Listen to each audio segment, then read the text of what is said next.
Ayan, nandito na ulit ako sa Tigman. Ay, ito yung Sulusi, Quero, sa Tigman Beach yan, sa may Aborlan, Palawan. Ano araw?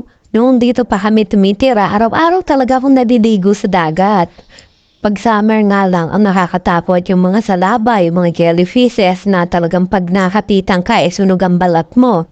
So, ito naman ngayon, como hindi naman na tag-araw, ay walang talagang jellyfish.